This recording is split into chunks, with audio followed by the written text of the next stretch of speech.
Bonjour chers auditeurs, spectateurs, amis de EMCI TV, de enseigne-moi.com. Vraiment, c'est un privilège pour chacun d'entre nous d'être ici. Et merci Seigneur pour cette œuvre magnifique qui se fait dans l'excellence. Et cette excellence est à la recherche de votre édification, de votre bien.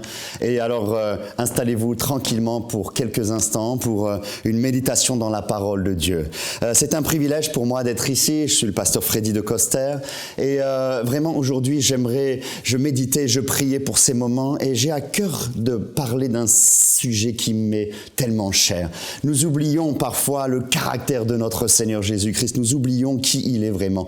Et l'autre jour, en méditant la parole de Dieu, je méditais sur le texte de Ésaïe au chapitre 53 et la fin du verset 12. Et évidemment, c'est ce que je voulais partager avec vous aujourd'hui. On va lire donc ce texte pour commencer afin de pouvoir se plonger directement dans cette parole. Et j'aimerais que vous découvriez avec moi l'un des aspects plus importants de la beauté, de la compassion, de la puissance de notre Seigneur. Parce que vous savez, si nous connaissons notre Seigneur Jésus-Christ, je vous assure une chose, nous tombons amoureux. Et nous sommes amoureux jusqu'à la fin de notre vie. Et c'est pourquoi la Bible nous invite à méditer sa parole pour pouvoir le connaître de plus en plus. Et au plus nous le connaissons, plus nous nous approchons du cœur du Père et du cœur de Dieu. Et vous savez, évidemment, le Seigneur Jésus, nous le connaissons beaucoup pour son ministère céleste, mais également pour son ministère sur la terre. Et nous allons nous concentrer sur cet aspect du ministère du Seigneur. La Bible nous dit, dans une prophétie messianique, dans Ésaïe 53, verset 11, « à cause du travail de son âme ». Et j'insiste sur ce thème pour que vraiment vous puissiez vous imprégner avec moi de l'importance du travail de l'âme du chrétien, du petit Christ, celui qui va agir à l'image du Seigneur Jésus-Christ, n'est-ce pas? La Bible nous dit ceci, « à cause du travail de son âme, il rassasiera ses regards. Par sa connaissance, mon serviteur juste justifiera beaucoup d'hommes, et il se chargera de leurs iniquités. C'est pourquoi je lui donnerai sa part avec les grands. Il partagera le butin avec les puissants, parce qu'il s'est livré lui-même à la mort et il a été mis au nombre des malfaiteurs. Parce qu'il a porté le péché de beaucoup d'hommes et qu'il a intercédé pour les coupables. » J'aimerais vous demander, s'il vous plaît, un instant, dites avec moi, répétez avec moi ce passage. « Et il a intercédé pour les coupables. » Encore une fois, « Et il a intercédé pour les coupables. » On peut aussi traduire, la parole traduit aussi, « Et il a intercédé pour les pécheurs. » Ésaïe 53, verset 12. Évidemment, on pense à nous-mêmes, on pense à ce que nous sommes, mais j'aimerais vous parler du caractère de Jésus. L'un des aspects le plus poignants de son ministère, c'est que Jésus était un homme de prière. La Bible dit homme de prière, habitué à la douleur. Et dans cette société très individualiste dans laquelle nous vivons, mes bien-aimés, il est très facile, n'est-ce pas, de rester concentré sur les bonnes choses, sur le confort que nous pouvons avoir. Et je suis pas contre le confort, je peux vous dire, j'aime beaucoup ça, j'aime les belles choses, j'aime l'excellence. Le Seigneur crée toujours des belles choses également. Mais la force de la vie chrétienne réside dans le don de soi. Et le Christ est celui qui est véritablement venu vers nous pour nous montrer qu'il est devenu grand, il a partagé, il a eu toutes les récompenses célestes. Et la Bible dit, il a partagé le butin avec les grands. Pourquoi? Parce qu'il a intercédé pour les coupables. C'est le grand mystère du roi serviteur. Et la grandeur spirituelle, ce n'est pas celle d'utiliser la force ou le don spirituel qu'on a pour se faire servir. Malheureusement, dans les églises, nous voyons beaucoup de défauts et beaucoup d'exagérations qui ont brisé la puissance du corps de Christ. Je pense à certains pays en particulier. Non, et mes amis, lorsque vous voulez avoir votre récompense céleste, votre récompense terrestre, lorsque vous voulez devenir grand, il y a une condition pour pouvoir partager le butin, c'est-à-dire les récompenses célestes, pour pouvoir obtenir des résultats spirituels. Il faut avoir ce cœur, n'est-ce pas, de serviteur. Et le plus grand service que nous puissions faire et la meilleure manière d'apprendre à être un serviteur, de donner son cœur pour les autres, eh bien, c'est d'être un intercesseur. Jésus-Christ, c'est Jésus l'intercesseur. Et j'aimerais vous parler de Jésus l'intercesseur. Même lors de la crucifixion, alors que le Seigneur est là sur sa croix en train d'être massacré, la douleur de la croix est tellement forte, vous pouvez imaginer, les médecins nous disent qu'un clou qui vient ici, toutes les terminaisons nerveuses arrivent ici, que la puissance de la souffrance vous explose dans le cerveau. La douleur est tellement grande qu'elle peut suffire à elle-même pour avoir une crise cardiaque tellement la douleur est puissante. Mais n'oubliez pas que le Christ était déjà défiguré. Il était déjà un homme dont on détournait les regards. Les lambeaux de sa peau il saignait de par partout sous ce soleil de plomb. C'était horrible, il était abandonné de chacun, dans la souffrance, dans l'injustice, dans les insultes, dans l'écœurement total que ceux à qui il a fait le plus de bien, voici qu'il se retourne contre eux. Peut-être vous êtes en train d'imaginer certaines de vos situations où vous avez fait du bien et cependant on s'est retourné contre vous.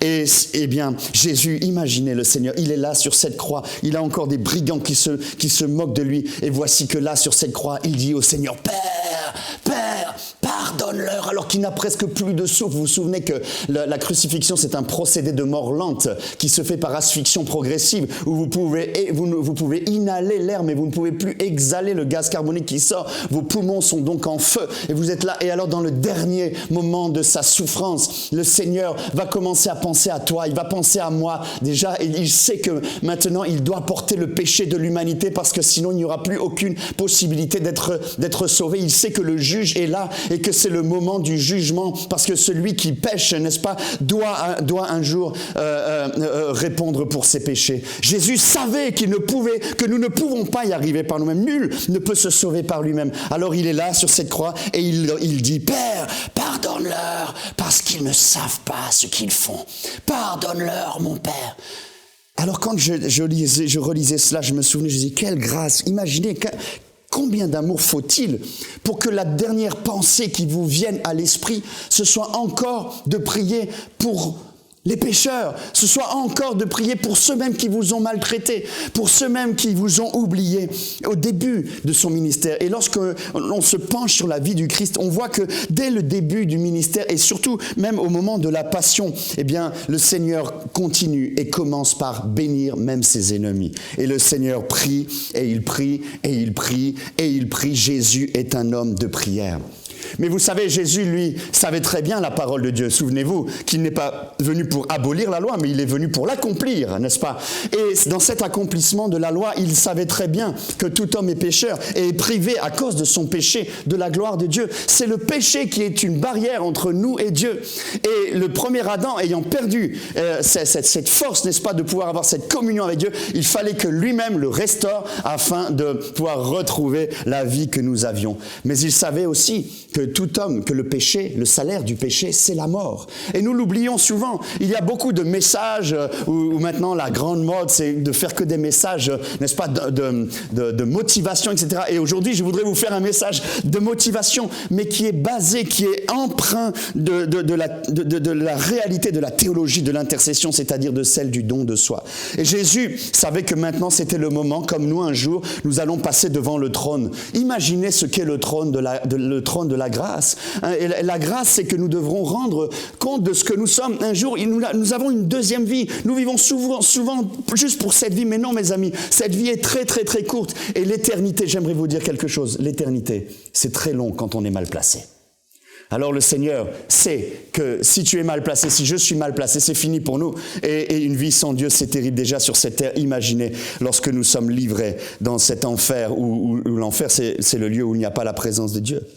Voici Jésus qui se retrouve donc devant le trône du Père. Et il sait très bien que maintenant il porte notre péché. Et ici même sur cette croix, il continue à prier pour toi. Il sait tes défauts, il sait ce que tu as fait en cachette, il sait tes mensonges, il sait tout ce que tu as fait. Et là sur cette croix, il dit, Seigneur, pardonne Freddy. Parce qu'il ne sait pas ce qu'il fait. Oh, c'est très astucieux de la part du Seigneur. Le Seigneur ici est comme un avocat. L'intercesseur, c'est un avocat. Il a cette grande robe qu'on vient de lui revêtir, la robe de la souffrance, qui est empreinte maintenant de son sang. Et lui, il vient maintenant devant le Seigneur. Il sait que son rôle, c'est de venir pour convaincre le Père que tu ne meurs pas, que Freddy puisse être sauvé, que toi, tu puisses être sauvé. Et alors, devant le trône de la grâce, il sait que tu es déjà coupable. Il sait que je suis déjà coupable. Alors, le Seigneur ici va faire une des plus belles prières qui soit, et il leur dit, pardonne-leur, parce qu'ils ne savent pas ce qu'ils font. Réfléchissez avec moi, c'est très astucieux. Voici une plaidoirie du Seigneur Jésus-Christ qui, sachant qu'il n'y a aucune chance de gagner face au juge céleste, parce qu'il sait que nous sommes coupables de fait à cause de notre péché, n'est-ce pas, comme il ne pouvait pas plaider notre innocence, il choisit de plaider notre ignorance. Oh!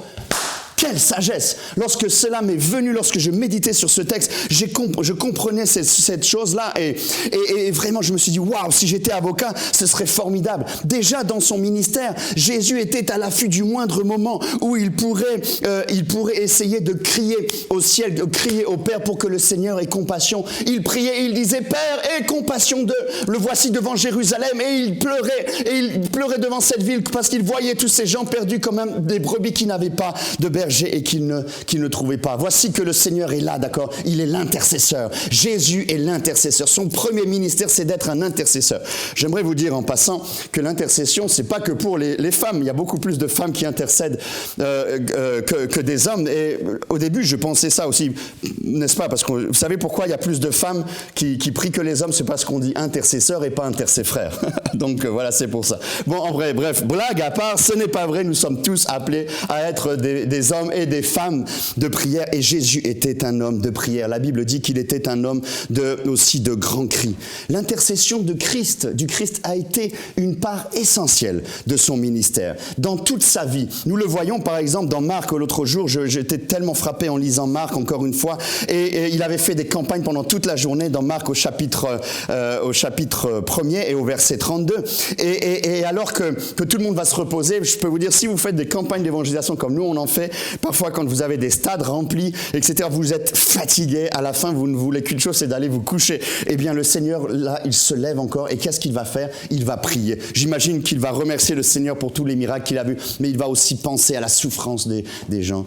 Et on croit que Jésus est loin de nous, qu'il n'est pas là, mais même ici sur cette terre, et encore maintenant, Jésus intercède pour chacun de nous. La Bible nous dit qu'après avoir prié, n'est-ce pas, même c'est dans Ésaïe au chapitre 59, on pourra le prendre, n'est-ce pas, qu'après avoir prié, il n'avait même plus la force parfois pour parler, parce que le Seigneur est là. Et Dieu disait déjà que pour sauver, il voit qu'il n'y a pas un homme, il s'étonne de ce que personne n'intercède. Et je vous le répète avec ça, le Seigneur s'étonne de ce que personne n'intercède. Alors son bras lui vient en aide et sa justice lui sert d'appui. Évidemment, là, c'est encore une parole prophétique messianique que je ne vais pas aborder maintenant, mais le Seigneur a besoin d'intercession. J'aimerais vous dire, mes bien-aimés, dans les églises, dans notre vie, tout ce que Dieu veut faire doit passer d'abord par le ministère de l'intercession.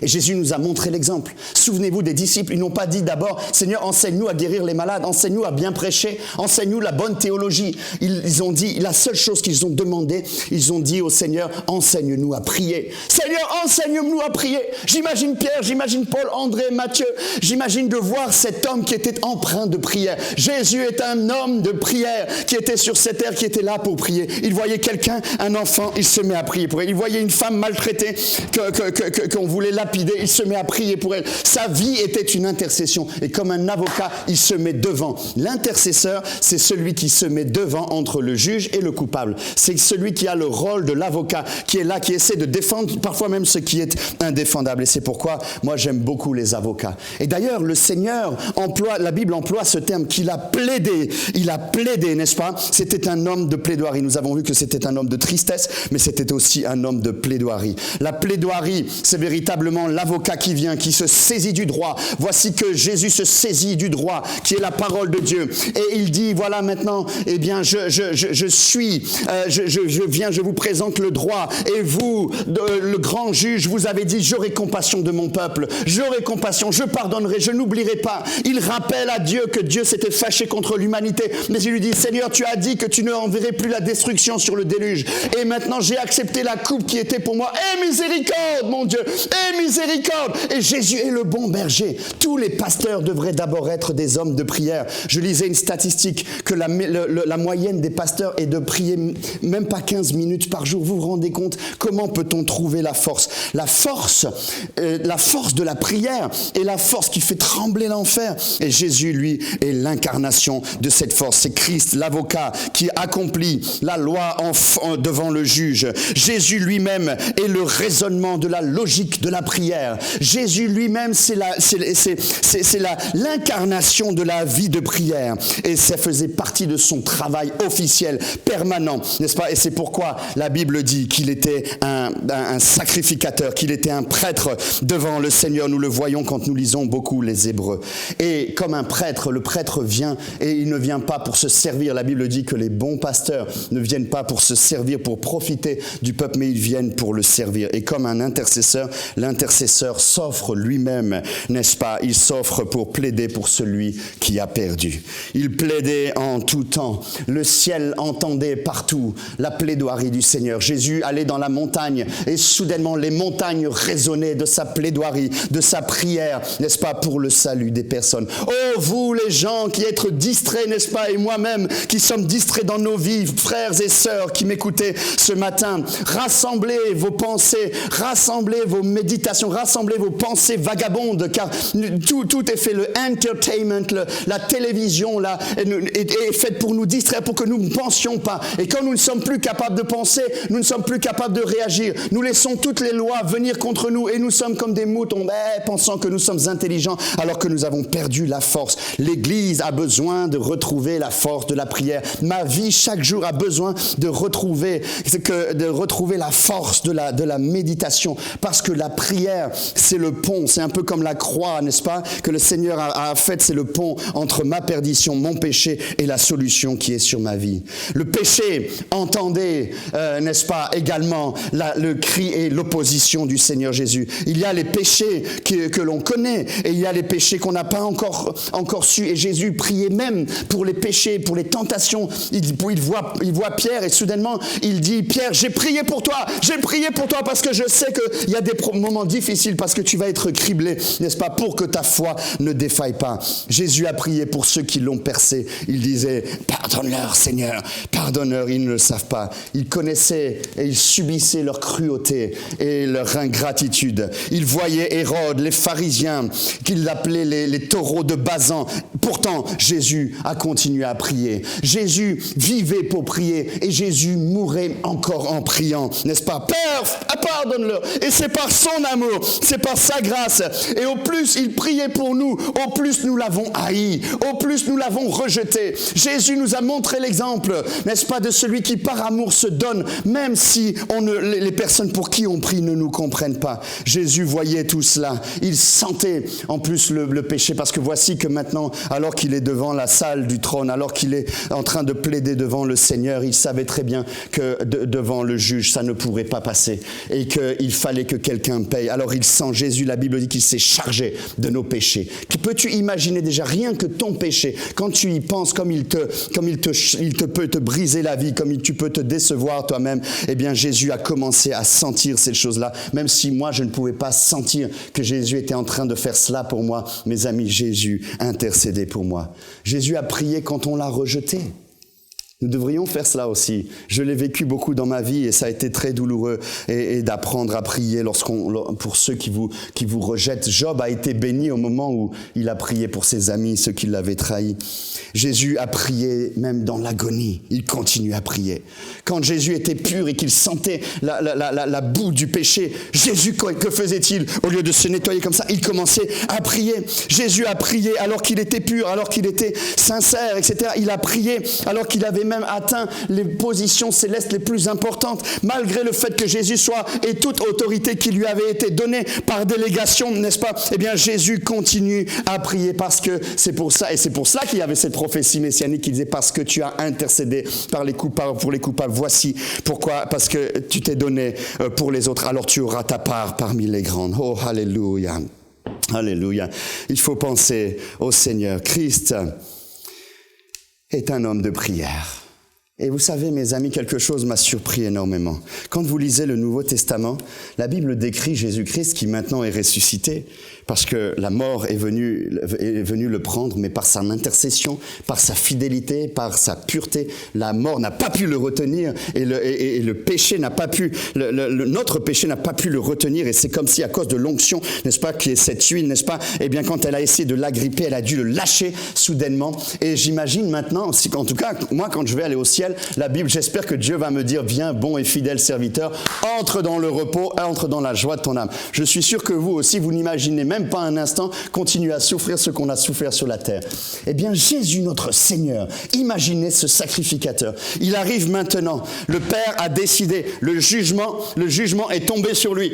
Du coup, il tombe pas sur nous. Gloire à Dieu, nous sommes sauvés grâce à Jésus. Lui, il a pris les foudres, il a pris l'éclair. Il a pris toute la colère divine est venue sur lui. Le poids du péché, le poids de notre maladie, la souffrance, tout est venu sur le Christ maintenant. Et dans un grand cri, il dit, Seigneur, tout est accompli. Il dit, je donne mon âme. Et même dans cette souffrance indicible de l'intercesseur qui parfois est en train de souffrir à la place de celui qui ne sait même pas qu'on est en train de prier pour lui. Il hurle et il dit, Eli, Eli, lama sabachthani, qui veut dire, Père, pourquoi m'as-tu abandonné?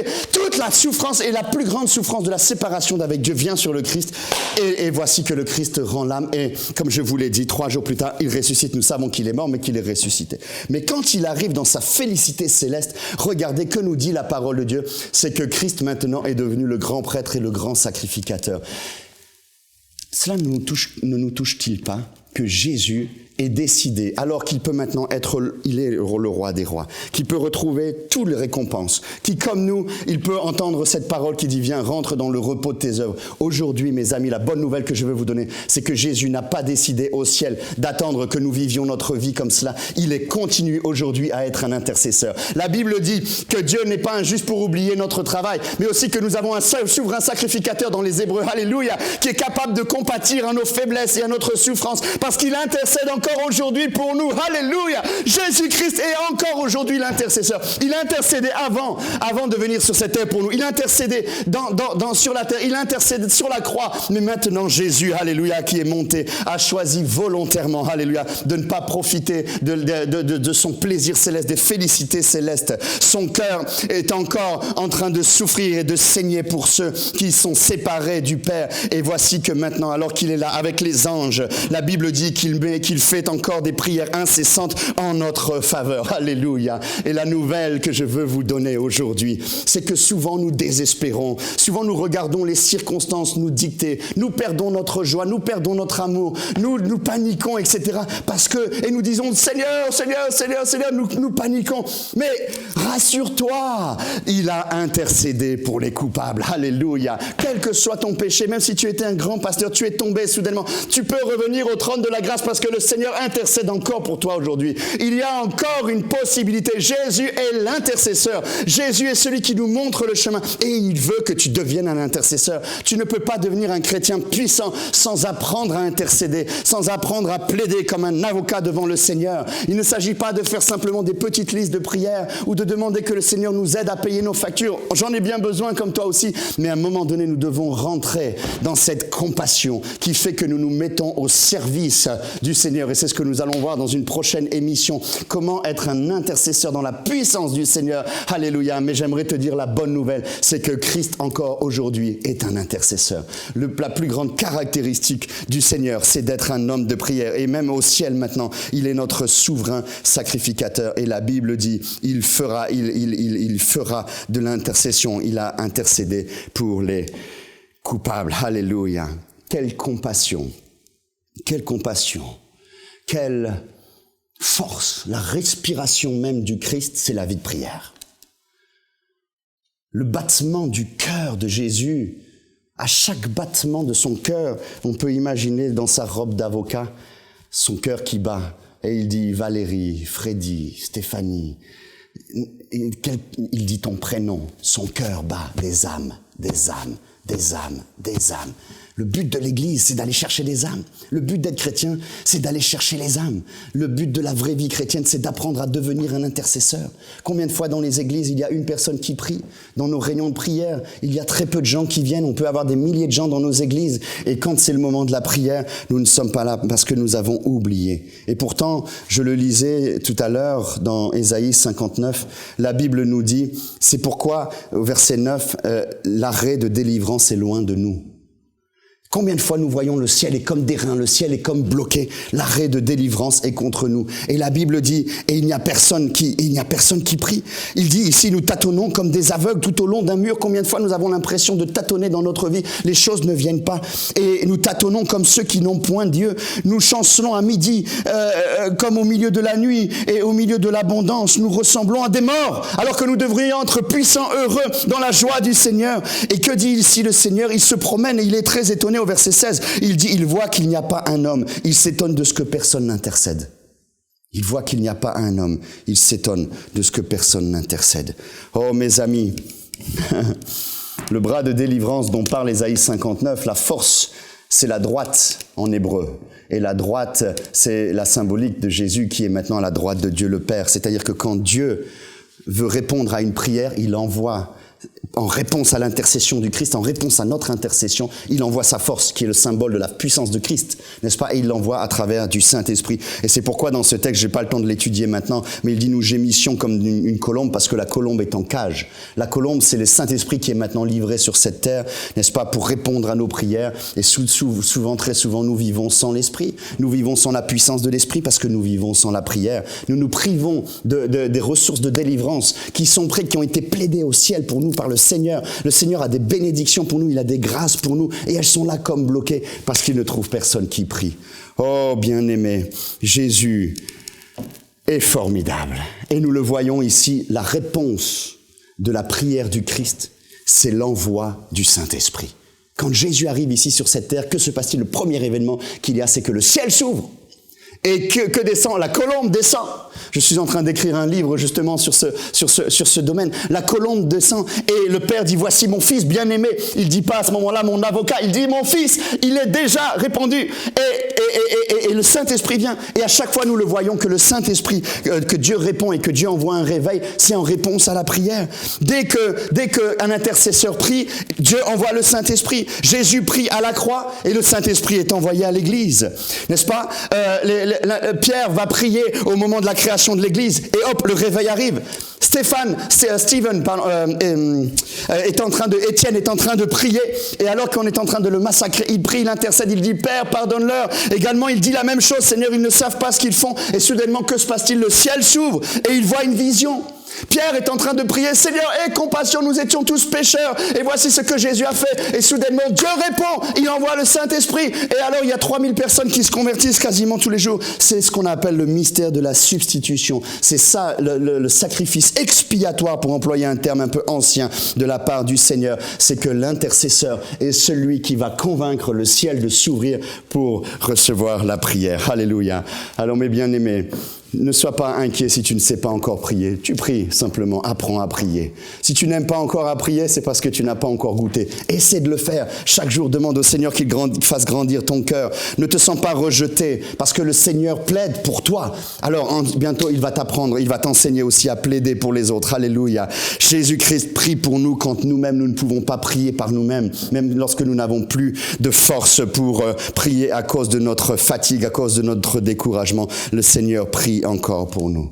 Alors je vous invite à recevoir maintenant au nom du Père, du Fils et du Saint-Esprit cette effusion de l'Esprit, cette passion, que vous vous souveniez, n'est-ce pas mes bien-aimés, qu'il a intercédé pour les coupables, il a intercédé pour les pécheurs, et que j'espère que vous allez découvrir, que vous allez organiser dans vos églises, dans vos cellules, dans votre propre vie, l'intercession, et que vous allez apprendre à devenir des avocats qui vous mettez à la place de celui qui souffre afin qu'il soit sauvé. Et je vous assure, le Saint-Esprit descendra et le réveil arrivera dans votre vie. Jésus t'aime tellement. Amen.